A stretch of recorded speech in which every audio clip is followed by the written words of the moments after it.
Halo Sivitas. Selamat datang di podcast Deduksi. DPM berdiskusi dan beri informasi.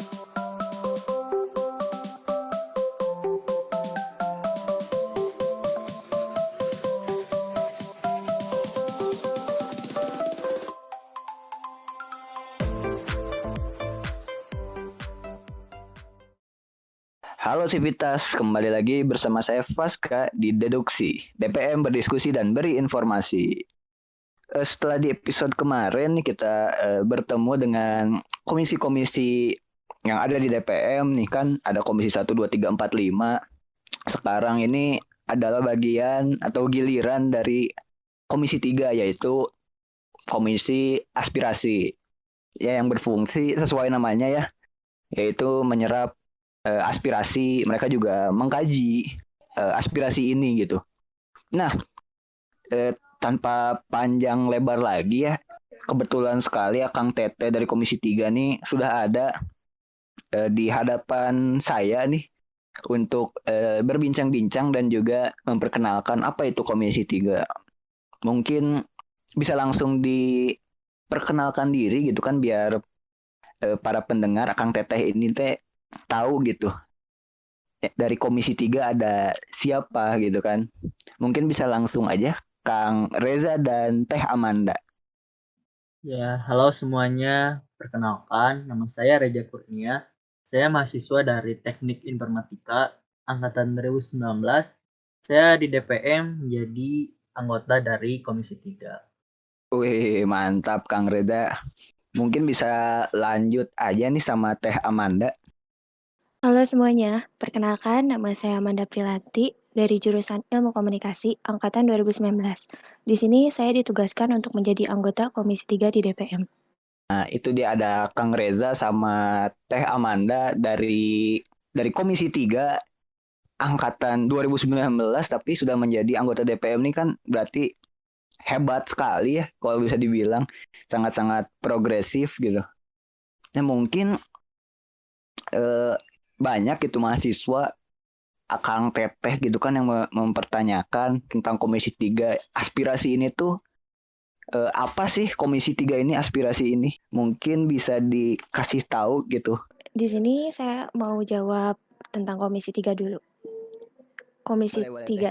Komisi 3 ini memiliki fungsi dan wewenang untuk menampung, mengkaji, dan bergerak dalam menyalurkan aspirasi mahasiswa Unikom. Jadi, setiap mahasiswa Unikom punya kesempatan untuk menyalurkan aspirasinya. Dan Komisi 3 ini menyebarluaskan form aspirasi melalui himpunan yang ada di lingkungan kampus, dan nantinya form aspirasi sudah terkumpul akan dikaji oleh Komisi 3.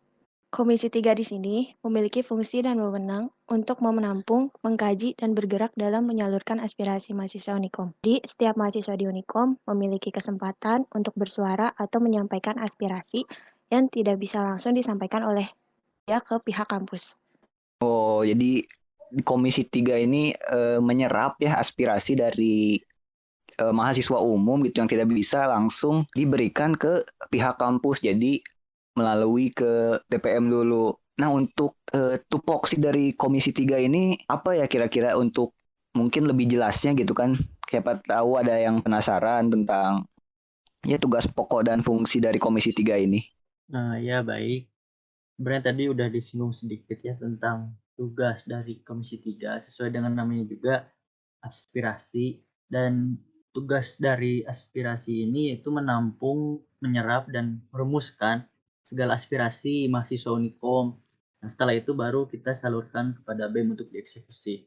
Terus yang kedua, di Komisi 3 ini membuat alur aspirasi guna memperkenalkan juga kepada mahasiswa Unikom bagaimana alur dari penyampaian aspirasi dan juga penyerahan aspirasinya. Dan terus tugas yang ketiga itu dapat menyampaikan aspirasi yang berkelanjutan kepada pihak yang terkait. Jadi maksudnya seperti tadi disalurkan kepada BEM dan kepada pihak yang terkait. Nah, kepada pihak yang terkait di sini maksudnya itu kepada kampus. Jadi bisa direalisasikan oleh kampus. Mungkin itu tugas dan fungsi dari Komisi 3. Nah, tadi kan sempat disinggung sedikit ya sama Kang Reza tentang hasil kajian yang dilempar ke BEM ataupun alur aspirasi ini. Mungkin kan ada beberapa mahasiswa gitu, rekan-rekan mahasiswa kita yang mungkin belum mengetahui gitu alur penyampaian aspirasi. Mungkin bisa dijelaskan sama Komisi 3 tentang alurnya.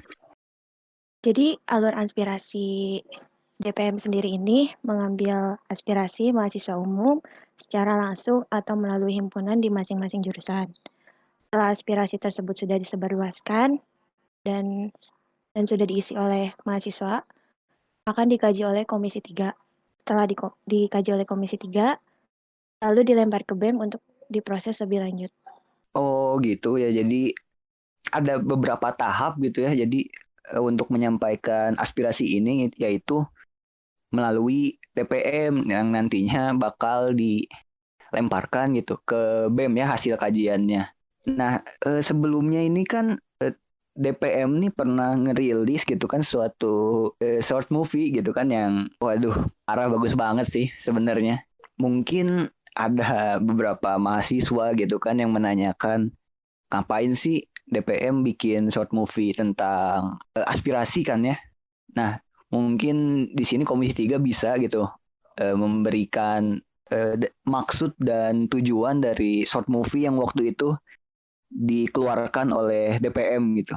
Oh iya, tentang short movie itu yang udah sempat Komisi 3 syuting juga dan alhamdulillah udah banyak view-nya. Nah, sesuai dengan tugas Komisi 3 tadi itu membuat alur aspirasi dan memperkenalkannya kepada mahasiswa Unikom. Nah, Komisi 3 sendiri ingin mempunyai terobosan baru. Terobosannya itu seperti ya tadi membuat short movie ataupun membuat suatu film yang tujuannya untuk memperkenalkan bagaimana alur aspirasi itu sendiri. Dari mulai bagaimana mahasiswa menyampaikan alur aspirasinya, terus DPM kemana lagi ataupun Komisi 3 setelah itu kemana lagi. Nah, jadi maksud dari short movie itu ingin menyampaikan keterbukaan alur. Jadi siapa tahu ada yang kebingungan juga kan terkait bagaimana sih penyampaian ataupun penyampaian aspirasi kepada Komisi 3 ataupun DPM.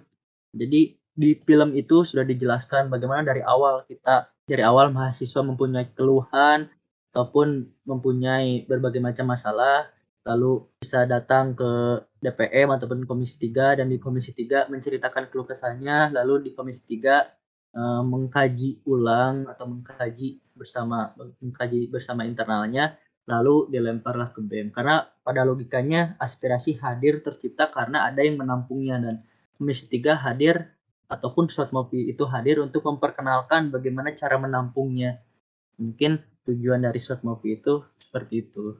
Oh, jadi supaya mahasiswa umum tahu ya tentang aspirasi dan juga alurnya gitu kan. Wah, emang mantap sih, ini inovatif sekali ya dari Komisi 3 gitu tentang short movie tadi. Tapi kan pasti banyak ya respon gitu dari mahasiswa gitu, mau dari short movie ataupun dari IG mungkin. Nah, cara dari Komisi 3 menanggapi respon-respon gitu dari mahasiswa tuh gimana kira-kira? Nah, iya, terkait respon yang mungkin memang ada yang respon positif, ada respon negatif juga ada.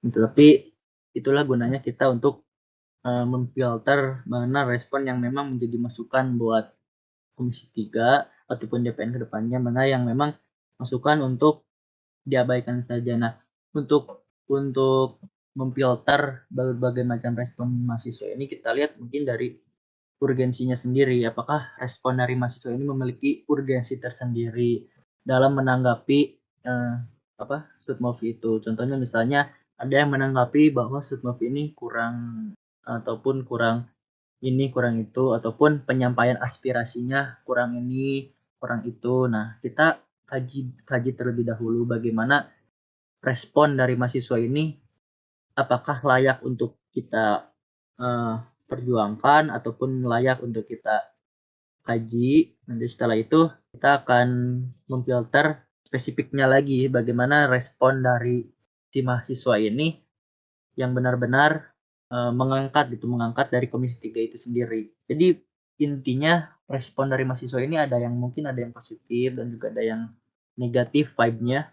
Tapi dari Komisi 3 memfilter semua itu menjadikan sebuah masukan yang berbobot lah.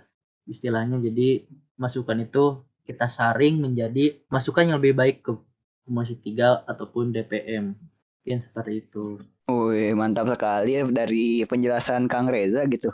Berarti Komisi 3 ini selalu berlapang dada dan membuka gitu untuk kritik maupun sarannya sebagai pembelajaran untuk kedepannya supaya Komisi 3 ini bisa menjadi lebih progresif ya. Tapi tadi juga sempat disinggung kan tentang hasil kajian yang dilempar ke BEM gitu. Mungkin ada Akang Teteh, rekan-rekan mahasiswa yang mempertanyakan kira-kira bagaimana prosesnya setelah keluar hasil kajian itu.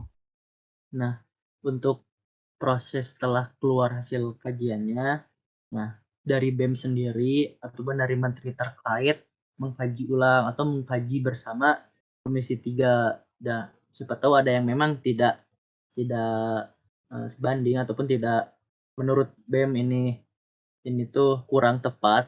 Jadi dikaji bersama kan karena pada alurnya pun kita melakukan konsolidasi kepada BEM, pada menteri terkait. Nah, setelah itu kita kaji bersama-sama untuk nantinya diserahkan kepada pihak kampus gitu. Jadi setelah keluar hasil kajian, kita Komisi 3 bersama BEM melakukan kajian ulang setelah menemukan final kajiannya yang mau dilempar ke kampus ataupun mau diaudensikan ke kampus. Nah, setelah itu dari BEM melakukan audensi kepada kampus. Oke, jadi intinya kita melakukan kajian bareng-bareng bersama BEM. Nah, setelah BEM dan kita melakukan kajian, lalu BEM melakukan audensi kepada kampus. Nah, setelah ada hasil audensi baru BEM melakukan press release-nya gitu. Mungkin itu sekilas bagaimana proses setelah keluar hasil kajian. No, berarti kan tadi sudah dijelaskan ya tentang apa itu Komisi 3, apa itu kajiannya, bagaimana mereka mengkaji, bagaimana proses setelah kajiannya keluar, apa makna di balik short movie. Mungkin pertanyaan terakhir nih, pastikan setiap komisi itu punya tujuan tersendiri gitu kan. Kalau dari Komisi 3 ini kau boleh tahu goals-nya tuh apa ya kira-kira yang ingin dicapai oleh Komisi 3? Goals dari Komisi 3 DPM ini yaitu hasil kajian dari semua aspirasi mahasiswa pada seluruh jurusan di Unikom dan telah akan tersampaikan langsung tembus ke pihak kampusnya sendiri. Oh, harapan yang simple tetapi memiliki banyak makna ya, yaitu aspirasinya bisa tembus ke pihak kampus dan seluruh mahasiswa pun dapat merasakan dari kajian Komisi 3 dan juga hasil audiensi dari BEM. Nah, jadi itulah tadi diskusi kita bersama Akang Teteh dari Komisi 3. Mungkin untuk terakhir nih, Kang Teh, ada nggak nih pesan-pesan buat Civitas yang ada di rumah? Boleh dari Kang Reza dulu. Nah, ya, untuk pesan-pesan saya kepada kawan-kawan di lingkungan Unikom atau mahasiswa Unikom, jangan sungkan-sungkan untuk memberikan keluhan, saran, ataupun kritik pada kampus ataupun pada DPM atau Komisi 3 itu sendiri, karena teman-teman bisa mewujudkan ekspektasi dengan aspirasi. Mungkin seperti itu pesan untuk kawan-kawan. Mantap sekali wujudkan ekspektasi dengan aspirasi. Memang ya Komisi 3 ini ya. Dengar kaji kawal ya. Mungkin bisa dilanjut dengan pesan-pesannya Teh Amanda. Kalau pesan dari saya sendiri, kalau misalkan Komisi 3 sendiri menyebarkan forum aspirasi, dimohon sangat untuk mengisi karena aspirasi tersebut juga untuk kebaikan kalian selaku mahasiswa Unikom. Jadi kalau misalkan ada sesuatu yang nggak bisa disampaikan secara langsung, bisa disampaikan melalui forum aspirasi tersebut. Wah mantap ya. Mengingatkan kembali ya untuk Akang Teteh juga gitu kan. Kalau Komisi 3 gitu menyebarkan form tuh mohon diisi gitu kan biar tembus juga ke pihak kampusnya gitu kan. Semakin banyak yang ngisi semakin bagus. Mungkin sekian episode kali ini ya. Jangan lupa di follow Instagram kita di @dpmunikom dan podcast ini bisa didengarkan di Spotify dan juga YouTube. See you next episode.